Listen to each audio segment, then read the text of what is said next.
So, hello again. Dr. Richard Johnson with you again. We are here to continue our study of virtue. This is our 18th session on virtue. Did you think that there was so much to say about virtue? Well, there is. And what's this one about? Well, this is kind of interesting. I like this topic a lot, and I hope you do too. Virtue and positive mental attitude, otherwise known as PMA. Do you have PMA? Do you have a positive mental attitude? Have you ever wondered what might be the building blocks of positive mental attitude? What goes into it? What is? I'm a research psychologist. And a counseling psychologist. I want to know what does that mean here? Well, I'll try to at least skim the top today, just in a few minutes. Positive mental attitude is an acquired ability, a set of abilities actually, which give you more or less a continuous state of buoyancy in mind and spirit. PMA is the result of believing that you and other people as well are essentially and fundamentally good. You live in a benevolent world. Aha! God is benevolent. There's a whole lot of trust right there. That's a virtue. Positive mental attitude gives your personality what I like this, a luminous patina of depth and an optimistic point of view, an accurate and perceptive thinking, and uplifted emotions. It does a lot for you, this thing called positive mental attitude. It's more volitional than you think. In other words, you're the one that's creating this, you and the power of God in you.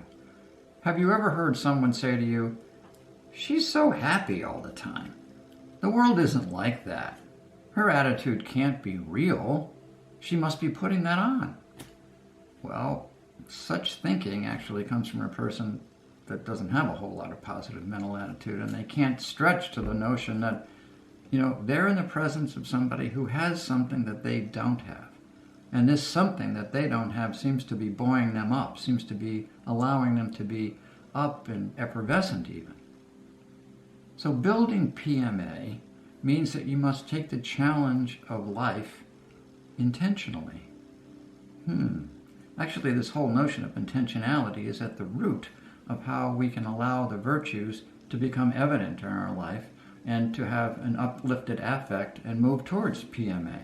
So as you mature each day, your lifespan imperative of remaining as healthy as you can requires that you become ever more awake to your two things, ever more awake. So this positive mental attitude means you've got to become more awake of what we call your true self, which is basically your 6 signature spiritual strengths or virtues, and your false self, which are the corresponding shadows and compulsions here. As we become more aware of these two elements, true self and what we call false self or ego self, or what one of my patients calls her ugly voice, is something that's really quite important here. Intentionally attuning your personality to the grand applications of love that are resident in you, in your signature spiritual strength virtues, in ways that energize you to become as totally and as maximally healthy as you possibly can in body, mind, and spirit. I know that was a mouthful that I just said there, but this is what PMA can get to us. And I want to make something really clear. I'm talking about intentionality here, but we alone cannot create our own positive mental attitude. We are always in tandem. We rely on and require the animating grace of the Holy Spirit to come into your heart and soul and activate the tools, these psycho-emotional spiritual tools we're calling virtues. Without that animating grace, we're not going anywhere. That you may be able to hardwire, push it through as fast as you can, but it's not going to come to much. It's going to eventually poop out.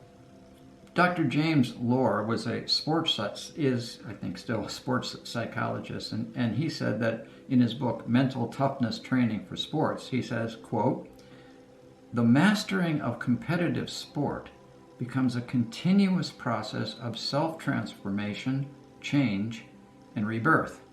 Such mastery," says Dr. Lohr, "involves courage, commitment, and discipline. In short, it is a contest of each person with himself. I don't know if you followed all that, but did you catch that there may be a parallel between what this athletic, sports psychologist is saying about how to be successful in sports and what we're talking about in terms of positive mental attitude? The parallel between the work necessary for serious competitive sports and the work necessary for living well of body, mind, and spirit is pretty clear. You're called by your faith to process self-transformation, change, and rebirth, and all of this is done through virtue. So positive mental attitude psychologically fortifies you to join with God to meet the ultimate challenge of living your life to the fullest. Well, what is that? What does living your life to the fullest mean to a Christian? Well, it means you align yourself with God the best you can. You take on the eyes of Christ, the mind of Christ, the hands of Christ, the soul of Christ, the heart of Christ, and try to surrender that false self of yourself and pick up that true self. Virtuous living then fortifies you to better engage in the ongoing struggle between your shadows and your compulsions and your spiritual strengths. And believe me, that is an ongoing struggle. Without positive mental attitude, you begin to slide toward the forces of fear in you that make you weak and bitter and morose and irritable. And living in your virtues does the opposite. Virtues illuminate your true life, give you positive mental attitude, and propel you to be your strongest and your best, to be sweet, uplifted, cheerful, fun-loving, effervescent, all of the things that we associate with positive mental attitude. So positive mental attitude allows you to believe strongly and have trust that you will find growth and meaning in your life. To perceive brightly. See, these are the functions of the personality. 1, believe strongly. 2, perceive brightly. 3, think clearly. 4, feel deeply. 5, decide confidently. And 6, to act boldly.